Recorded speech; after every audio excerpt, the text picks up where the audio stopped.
शान्ताकारं भुजगशयनं पद्मनाभं सुरेशं विश्वाधारं गगनसदृशं मेघवर्णं शुभांगं लक्ष्मीकान्तं कमलनयनं योगिभिः ध्यानगम्यं वन्दे विष्णुं भवभयहरं सर्वलोकैकनाथं।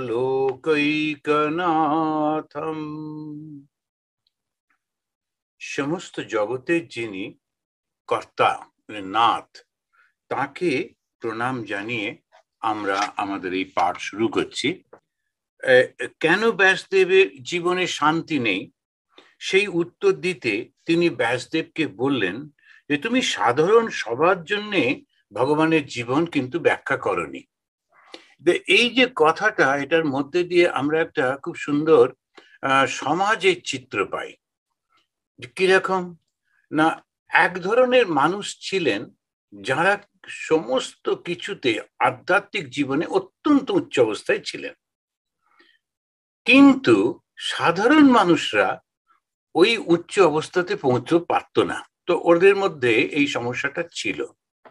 তো আমরা যদি দেখি, যেমন আমি মাঝে মাঝে বলি, আপনারা আগেও শুনেছেন, যে এক একটা কিরকম যেন ধাপে ধাপে সবকিছু হচ্ছে।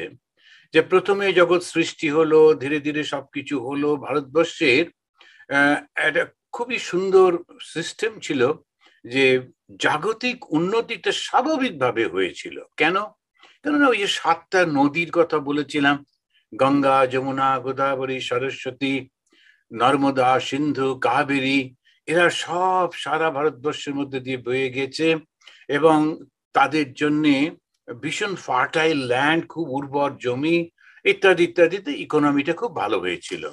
আর যখন ইকোনমিটা ভালো হলো, সবারই একসঙ্গে থাকা খাবার কোনো কষ্ট নেই, তখন তারা অন্য আর একটা জিনিস চিন্তা করতে লাগলো। সেই চিন্তা যারা করতে লাগলেন, বিভিন্ন জিনিস আবিষ্কার করতে লাগলেন, তাদেরকে এরা ঋষি মুনি ইত্যাদি বলতে লাগলেন। সমাজ তাদেরকে প্রোটেকশন দিতে লাগলেন। এরা সমস্ত যারা রিসার্চ করে, তারা শুধু রিসার্চটাই করে, সেরকম ভাবে হতে লাগলো। এরপরে যে সত্যটা আবিষ্কার হলো, যেটা আমরা উপনিষদে পাই, সেই সত্যটা কিন্তু সবার মধ্যে ছিল না। এটা যদি লক্ষ্য করে দেখা যায়, খুব সাধারণ মানুষ যারা ছিলেন তাদের মধ্যে ওই ধরনের ধর্মটা ছিল না যেটা ঋষি মুনিরা আলোচনা করতেন, যেটা ঋষি মুনিরা বলবার চেষ্টা করতেন। বেদান্তের ওটা ছিল না। সুতরাং রামচন্দ্র এলেন, এসে প্রথমে একটা সমাজটাকে গঠন করবার চেষ্টা করলেন। কেমন হবে স্বামী স্ত্রীর সম্পর্ক, কি কি দায়িত্ব, কি কি কর্তব্য, কিরকম সমস্ত কিছু তিনি বলতে লাগলেন। করে করে করে সেটা একটা হলো। তার পরবর্তী কালে এরা যজ্ঞ করতে শুরু করলো। যজ্ঞের মধ্যে, কেননা সেই নিরাকার ব্রহ্মের ধ্যান করা তো সম্ভব হয় না, সুতরাং একটা যজ্ঞ হলে তবু খানিকটা সামনে কিছু আছে দেখতে পাচ্ছি। কিছু লোক তাতে করতে লাগলেন, তাতেও ঠিক স্যাটিসফ্যাকশন হচ্ছে না। সাধারণ লোক কিছুতেই একটা আইডিয়াল একটা ফ্রেম পাচ্ছে না যে যেটার মধ্যে দিয়ে যাব। এগুলো সমস্তই কিন্তু ব্যাখ্যা করেছেন ব্যাসদেব। তিনি সমস্ত কিছু বলার পরও মনের মধ্যে শান্তি আসছে না। কেন? সবার জন্য তো সবকিছু করা হলো না। আমি শুধুমাত্র নিজে সবকিছু পেয়ে, আর এই জন্যই ব্যাসদেবকে বলা হয় গুরু। আমরা যখন গুরু পূর্ণিমা করি, তখন এই ব্যাসেরই পুজো করা হয়। কেন না, তিনি হচ্ছেন গুরু, যিনি সবাইকে জ্ঞান দান করেছেন। গুরুকে যিনি কোনো রকম বিভেদ করেন না, প্রত্যেক মানুষের আধ্যাত্মিক কল্যাণের জন্য তিনি চেষ্টা করেন। তো ব্যাসদেব, এই ব্যাসদেবের মনে শান্তি নেই। এই রকম অবস্থা থেকে শুরু হচ্ছে আমাদের কাহিনী এবং আমরা ভাগবতের মধ্যে প্রবেশ করছি। ভাগবতে ব্যাসদেব তিনি বুঝতে পারছেন না কেন, সবকিছু তো হলো। তখন নারদ এসে বললেন, তুমি সাধারণের জন্য কিছু করনি তো? কেন? আমি তো এই করেছি, কতগুলো এত এত সমস্ত সব বই লিখলাম, এই লিখলাম, মহাভারত লিখলাম, কেন হচ্ছে না? বলছে, একটা জীবনকে সামনে দিয়ে দাও, যে জীবনটাকে দেখে ওরা ভালোবাসবে এবং সেই জীবনটাকে ওরা সঙ্গে করে নিয়ে যেতে পারবে, সেই ব্যাপারে চলতে পারবে। এইটা যখন বললেন, তখন সেইটা করতে গিয়ে শ্রীকৃষ্ণ সম্পর্কে বলা হচ্ছে। শ্রীকৃষ্ণের জীবনটা ব্যাসদেব বর্ণনা করছেন এখন। তা ভগবানের শুভ নাম ও পবিত্র জীবন স্মরণ করলে মানুষের মন শুদ্ধ হয়ে যায়। একটা নতুন ধারণা কিন্তু এবারে আমাদের মনের মধ্যে আসছে, একটা সমাজের মধ্যে আসছে। এতদিন ছিল বিচার, তো বিচারটা হচ্ছে আমি দেহ নই, আমি মন নই, আমি আত্মা ইত্যাদি, সেটা সবাই পারছে না। তারপরে হলো যাগযজ্ঞ, আমি এটা চাই সেটা চাই, ঠিক আছে, তার জন্য ভগবানের সঙ্গে যোগাযোগ করতে হবে। তারপরে তো ঠিক আধ্যাত্মিক উন্নতি হচ্ছে না দেখে, কারণ মানুষ খালি মনে করছে আমরা আলাদা আর এই আধ্যাত্মিক জীবনটা আলাদা। তখন শ্রীকৃষ্ণ আসছেন, তিনি এসে একেবারে সাধারণের মতো সবকিছু করছেন। তখনকার দিনে সমাজের যে টানা পোড়েনগুলো ছিল তার মধ্যে রয়েছেন, কিন্তু ধীরে ধীরে একটা গড়ে উঠছে। যদি আমরা লক্ষ্য করে দেখি, একটা রাজনৈতিক টানা পড়েন, তিনি রাজার পুত্র, কিন্তু তার উপরে ওকে মেরে ফেলবার মতো একটা ভয় রয়েছে, জন্ম থেকেই মৃত্যুর ভয়। তো সেই রকম অবস্থা থেকে তিনি কিন্তু বেড়ে উঠছেন, তারপরে প্রতিশোধ নিচ্ছেন, শাস্তি দিচ্ছেন, তার মধ্যেও আবার সাধারণের মতো জীবন যাপন করছেন। এই সমস্ত গুলো যখন ব্যাসদেব কল্পনা করতে লাগলেন, ধ্যানের মধ্যে দেখতে লাগলেন, তিনি মোহিত হয়ে গেলেন। আমরা আমাদের অন্তরের মধ্যে ঈশ্বর আছে এটা জানা এক জিনিস, আবার সেই ঈশ্বর যখন বাইরে বেরিয়ে এসে লীলা করছেন, নানা রকম ঘটনা ঘটছে, সেইটাকে আস্বাদন করা, সেইটাকে এনজয় করা আর একটা জিনিস। এইবারে সেইটা ব্যাসদেবকে করবার জন্য নারদ বললেন, ভগবানই পাঠিয়েছেন, তুমি ওকে গিয়ে বলো যে সাধারণ লোক ওইটা বুঝবে না, সুতরাং আমি যে জীবন যাপন করছি, এই আমার জীবনটা কেউ যেন বর্ণনা করে। তা সুন্দর করে উনি বলছেন যে ভগবানের নাম করলেই মন শুদ্ধ হয়ে যায়, তার নাম এবং নামই এক, ভগবানের নাম এবং নামই এক। আমরা ঘুরতে ফিরতে যদি ভগবানের নামটা করতে থাকি তাহলেই শুদ্ধ হব। এত সুন্দর করে বলছেন, আরো সহজ করে বলছেন, যে ঠাকুর বলছেন যে পিঠে সে তুমি যেভাবেই কামড়াও না কেন মিষ্টি তো লাগবেই, মিষ্টি পিঠে, তা কখনো তুমি এইভাবে খাচ্ছ কি ওইভাবে খাচ্ছ, কিন্তু একই হবে। তা কাউকে যদি জোর করে নাম করানো হয় তাহলেও পবিত্রতা হয়, কেউ মজা করে তার নাম করছে তাহলেও পবিত্রতা হয়, আর যখন ভালোবেসে করে তখন তো হবেই হবে। আর তার সঙ্গে সঙ্গে কি, ওই শ্রীরামকৃষ্ণদেবের কথা, নাম আর গুণ কীর্তন করতে হয়, কেননা এই গুণটা তো ভেতরে আসবে, নামটা করছি কিন্তু নামের সঙ্গে সঙ্গে আমি কি অ্যাচিভ করছি, কি লাভ করছি, সেটা আমরা কিছুতেই মনে করি না। সমস্ত ধর্মের মধ্যে দেখবেন বড় বড় মালা দিয়ে দেবে, সে বুদ্ধিস্টরাও মালা ঘোরাচ্ছে, হিন্দুরাও মালা ঘোরাচ্ছে, মুসলিমরাও মালা ঘোরাচ্ছে, সবাই এক একটা কোনো না কোনো নাম করেই চলেছে। আর কেউ কেউ তো মালা একেবারে প্রচুর পরে পরে থাকেন সমস্ত সব হচ্ছে। কিন্তু তার সেটা তথাপি সেই মানুষটার মধ্যে কোনো পরিবর্তন দেখি না। এ পরিবর্তনটা কি? সেটা হচ্ছে দেবত্বের প্রকাশ। আর দেবত্বের প্রকাশটা কি? ভালোবাসা। ভালোবাসা আর উদারতা, এই দুটো, আনসেলফিশনেস অ্যান্ড লাভ, এই দুটো জিনিস যদি না দেখতে পাওয়া যায় তাহলে ধর্ম পালন করে বুঝতে হবে হলো না কিছু। প্রচুর প্রচুর কিছু করি কিন্তু তথাপি। এইবারে সেই কথাগুলো আলোচনা হচ্ছে। আমরা এই ভাগবতেরই আর একটা অংশ যেটা মাঝে মাঝে পাঠ করি, সেটা হচ্ছে উদ্ধব গীতা। উদ্ধব সেখানে ভগবানকে বলছেন যে কি করে তোমাকে পাবো, তুমি চলে যাচ্ছ, সব চলছে। তারপরে ভগবান বললেন, দেখো আলটিমেটলি না, তুমি সাধু সঙ্গ করো, সাধু সঙ্গ করলেই সমস্ত কিছু পাবে। এবার উদ্ধব তো চালাক চতুর লোক, তো জিজ্ঞেস করছে, সে তো তুমি বলে দিলে, আমি বুঝবো কি করে কে সাধু, সবাই তো ক্লেম করে আমি সাধু। তো যেমন একজন একজন ভদ্রমহিলা চিঠি লিখেছেন যে আমি এরকম সমস্ত জ্ঞান শিক্ষা দিই, এরকম আমি এই হায়ার লেভেলে রয়েছি ইত্যাদি ইত্যাদি। তা কিন্তু আমার একটা সমস্যা হয়েছে, আমার স্বামীকে কেউ কেউ খুন করে দিয়েছে, তারা আমাকেও মারতে চাইছে, তো মেয়েকে নিয়ে আমি পালিয়ে পালিয়ে বেড়াচ্ছি, আপনার ওখানে থাকা যাবে? যে তুমি এটা এটা ভীষণ। তারপরে আজকাল তো ফেসবুকে থাকে, তো সেই একটা ছেলে আছে, ওকে বললাম দেখো তো ফেসবুকে ওকে পাওয়া যায় কিনা, দেখলাম ভয়ঙ্কর সমস্ত ছবি টবি, তাই বললাম থাকা দরকার নেই। তো এখন এই সবাই ক্লেম করছে যে আমরা ধর্মের একটা বিরাট, আর মাথায় একটা কিছু বাঁধলাম, তারপরে এরকম একটু বললাম, ওই করলাম, 2-5টা ধূপ টুপ জ্বালিয়ে, এটা মিউজিক চালিয়ে, এটা কি হয় নাকি? ওগুলো তো সব বাইরের হচ্ছে। ট্রান্সফরমেশনটা কি হচ্ছে? Religion is realisation. সেই রিয়ালাইজেশনটা কি? রিয়ালাইজেশনটা হচ্ছে ভালোবাসাটা খুব বেড়ে যায়, খুব বড় হয়ে যায়, ভীষণ উদার হয়ে যায় মনটা। আর যখন ন্যারো মন থাকে, সে যতই বড় বড় কথা বলুক, ও হয়নি। অন্তত ভগবান শ্রীরামকৃষ্ণদেব যে মাপকাঠিটা দিচ্ছেন, তাতে ওটা হয়নি। তো এইখানে উনি সেটা বলছেন যে নামানি অনন্তস্য হতত্রপ পঠন গুইহানি ভদ্রানি কৃতানি চ স্মরন গাং পর্যটন তুষ্টমনাগত স্পৃহা কালম প্রতীক্ষণ অমদ বিমৎসরহ। অমদ, অমদ মানে হচ্ছে অহংকার শূন্য। তা প্রথম কি? নামানি, পবিত্র নাম করতে হয়। এবারে নাম করতে করতে এই যেটা বলছিলাম, যখন সাধু সাধু সঙ্গ করতে হবে, বারবার সবাই বলছেন, তো ঠাকুরও বলছেন যে সাধু সঙ্গ। শঙ্করাচার্য বলছেন সৎসঙ্গ, এটা ভীষণ কঠিন পাওয়া।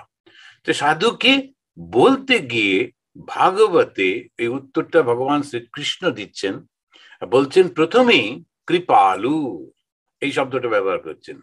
তার মনটা একেবারে কৃপাতে ভরা, ভালোবাসায় ভরা, কাউকে সে ত্যাগ করতে পারে না, দোষ ত্রুটি সত্ত্বেও।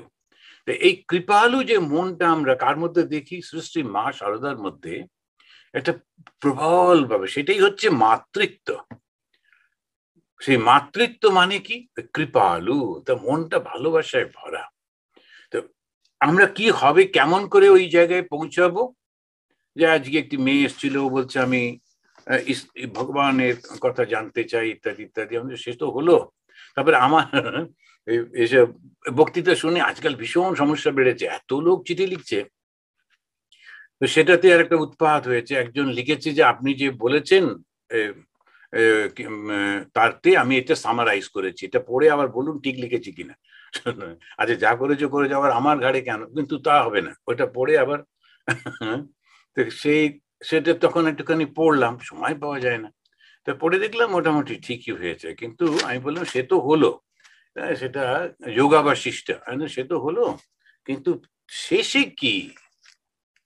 ওই শেষটা আমরা নজর দিই না, সেই জন্য শেষটা নজর না দেওয়ায় বুঝতে পারি না ঠিক পথে যাচ্ছে কিনা।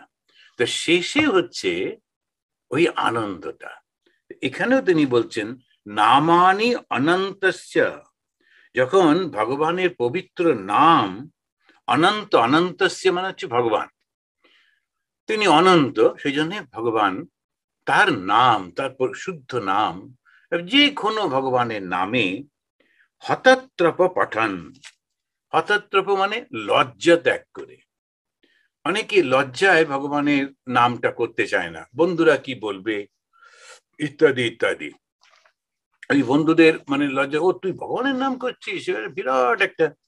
যখন এই হোস্টেল টোস্টেলে যায়, বিভৎস সব ছবি টবি টাঙিয়ে রেখে ওরা পড়াশুনো করছে, তাতে কোনো অসুবিধে কিছু নেই, একটা নর্মাল ছেলে ওরকম বিভৎস ছবি টবি সব রাখবে, তাতে ঠিক আছে। যেই ভগবানের ছবি রাখলো, সবাই প্রচন্ড অবাক হয়ে গেল, ভগবানের ছবি, আবার কি কথা। তখন তাকে খুব একটা অ্যাবনর্মাল, একটা ঠিক মানুষের মধ্যে পড়ছে না, এরকম সব মনে করতে থাকে। তো সেই জন্যে তখন বেশিরভাগই ওটা করতে পারে না, করতে চায় না, না করতে করতে ভুলেও যায়। তো সেই জন্য যে লজ্জা ত্যাগ করে, এটা আমার, আমি এটা করব। সুতরাং ওই লজ্জা ত্যাগ করে ভগবানের যে নাম করতে পারে, হঠাৎ তপহ মানে হচ্ছে লজ্জা ত্যাগ করে, গুইহানি ভদ্রানি কৃতানি চ স্মরণ, এই মঙ্গলজনক কৃতানি, কৃতানি মানে হচ্ছে তার লীলা।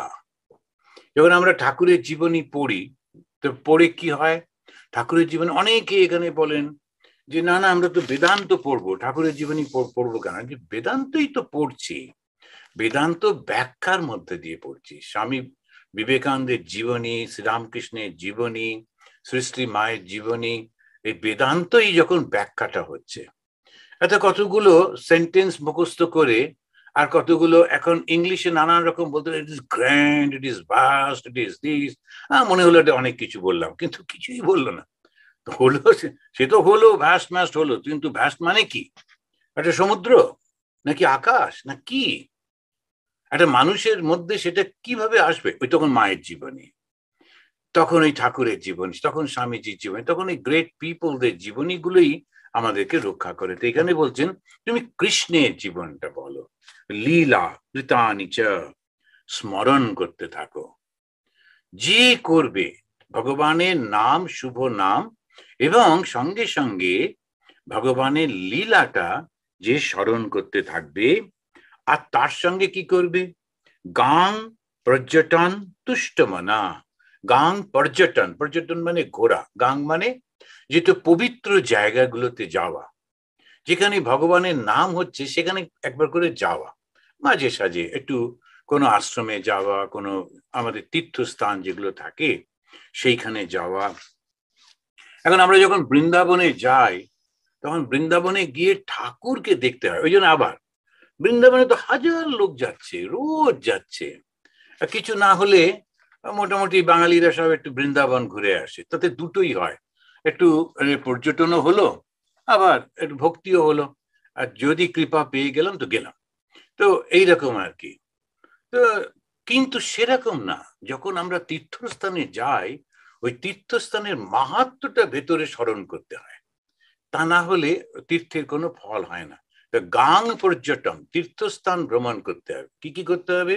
ভগবানের নাম করতে হবে, ভগবানের সমস্ত লীলাটা সেটা স্মরণ করতে হবে, আর তিনি যে যে জায়গায় ছিলেন সেই সেই জায়গাগুলো ঘুরতে হবে। আর ঘোরা মানে স্মরণ করতে হবে, সেটাই। যখন আমরা কামারপুকুর গেলাম, যারা আপনারা গেছেন কামারপুকুর, তো গদাধর সেই ছোট্ট বাচ্চা, সে একটা পাঠশালায় পড়তো। কিরকম সেই পাঠশালা এখনো আছে, এখনো ওই পাঠশালাটা রেখে দিয়েছে। ঠাকুর করুন ওদের শুভবুদ্ধি হোক, ওরা ভেঙে না ফেলে।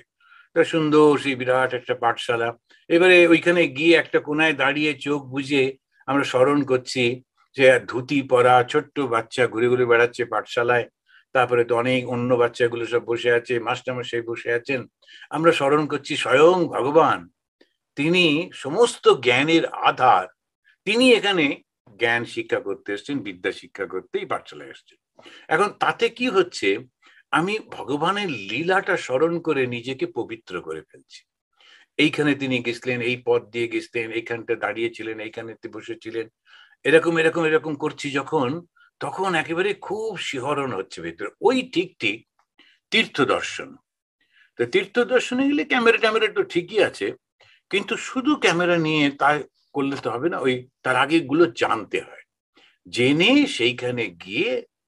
তো যখন ওই বৃন্দাবনে ঠাকুর গেলেন, উনি গিয়ে একদম সমাধিস্থ। কেন? উনি দেখছেন কৃষ্ণ ওই গরু নিয়ে যমুনা পার করে আসছে, শুনতে পাচ্ছেন সেই আওয়াজ, তারা বাঁশি বাজাচ্ছে, হাসছে, ছুটছে, সমস্ত তিনি দেখতে পাচ্ছেন। আর দেখতে দেখতে সেই পরিবেশের মধ্যে তিনি মিলিয়ে যাচ্ছেন। ওই ঠিক ঠিক তীর্থ দর্শন। তো গাং পর্যটন, গাং মানে হচ্ছে তীর্থ, পর্যটন মানে ঘোরা। তা তীর্থ ভ্রমণ মানে কি? ওখানে গিয়ে ওই তীর্থে যে ঘটনাগুলো ঘটেছে, ভগবানের সেই লীলাগুলো, সেগুলোকে স্মরণ করা।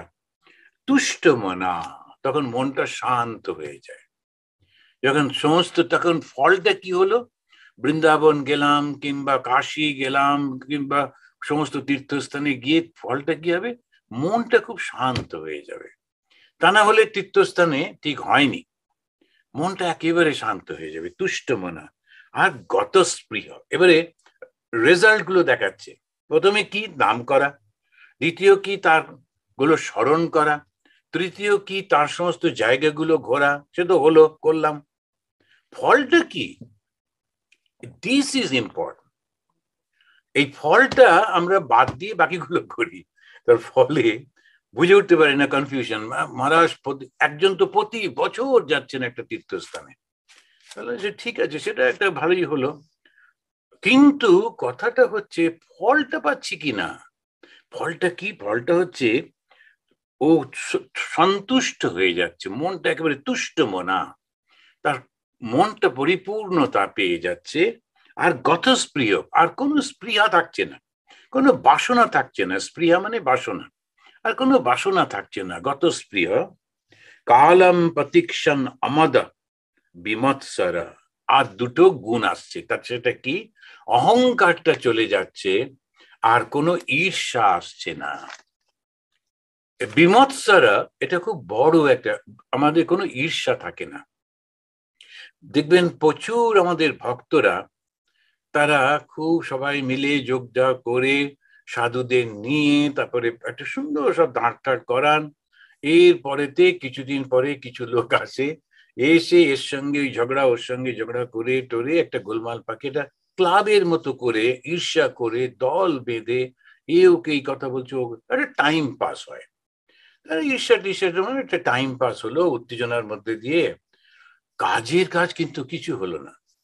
এবারে প্রচন্ড, আমার বাড়িতে মহারাজ এসেছিলেন, আমার তৈরি তিনি এই পায়েস খেয়েছিলেন, ইত্যাদি ইত্যাদি। এখন ওই আমারটাতেই তো গোলমাল হয়ে গেল। মহারাজ গেলেন, পায়েসও খেলেন, আপনিও কষ্ট করে বানালেন, খাওয়ালেন, তারপরে ফলটা কি? শুধু লোকটাকে খাওয়ানো না, আধ্যাত্মিক উন্নতি। তা আধ্যাত্মিক উন্নতির জন্যই তো খাওয়ানো। আধ্যাত্মিক উন্নতিটা হলো না কেন? ওইখানেতে দেখা গেল ওই অমদ হলো না, অমদ। মদ আমরা জানি, মদ অমদ। মদ মানে অহংকার শূন্য, মদ মাৎসর্য এসব আছে না, তো এই মদ অমদ। এখন ধর্মটা কি? ওই গুণগুলো, গুণগুলো যদি আমার জীবনে না আসে, আমি কিন্তু ধর্মের কিছু পেলাম না। এইটি একটু মনে করতে হবে, যে গুণটা যদি পাই, তখন এই ধীরে ধীরে মানুষটা পরিবর্তন হয়ে যায়। একজন শ্রী শ্রী মা শারদামণিকে জিজ্ঞেস করলো, মা এতদিন ধরে জপ তপ করছি, কই ভগবান লাভ তো হলো না। মা বললেন, বাবা ভগবান লাভ হলে কি শিং বেরোবে? ভগবান লাভ হয়েছে মাথায় দুটো শিং হলো, এরকম কি হবে? না, তো মনটা পরিবর্তন হয়ে যাবে। এই যে মনটা পরিবর্তন হয়ে যাচ্ছে, কি করে মনটা পরিবর্তন হচ্ছে? অহংকার থাকছে না তো, সেই জন্য সবাইকেই আছে, আচ্ছা বেশ তো ও আছে, থাকুক, ও করতে চায় করুক, এই হোক তাই হোক, কিন্তু অ্যাডমিনিস্ট্রেশনও আবার একটুখানি ঠিক মতো চালাতে হয়। আর বিমৎসর, ঈর্ষাহীন, তার মধ্যে কোনো ঈর্ষা থাকে না। তো নামানি অনন্তস্য হতত্রপ পঠন গুহ্যানি ভদ্রানি কৃতানি চ স্মরণ গাং পর্যটন তুষ্টমনা গতস্প্রিয় কালম প্রতীক্ষণ অমদ বিমৎসর। এই ভগবানের পবিত্র নাম করতে করতে, তার লীলা স্মরণ করতে করতে, তীর্থস্থান ভ্রমণ করতে করতে, সাধু সঙ্গ করতে করতে মন নিস্পৃহ, সন্তুষ্ট, ঈর্ষাহীন, অহংকার শূন্য হয়। এখন এই যেগুলো বললেন, এগুলোকে একটা আমরা বলতে পারি যে মরাল ভ্যালুস খানিকটা, কিন্তু ভেরি হাই মরাল ভ্যালুস। চুরি করো না, কাউকে আঘাত দিও না, কাউকে নিন্দা করো না, এগুলো সব একটা মরাল ভ্যালুসে থাকে। আর যত যত ধর্ম দেখবেন, যত বড় বড় নামই হোক না কেন, ওই মরাল ভ্যালুসই শেখাবার চেষ্টা করে। কেননা মানুষের মধ্যে ওই মরাল ভ্যালুসটা কম থাকায় বড্ড পশুর মতো হয়ে যায়। তাতে তার যে হলো হলো, আর তার ব্যবহারগুলোর জন্য অন্য লোকেরাও তো কষ্ট পায়, সেটা একটু উৎপাত হয়।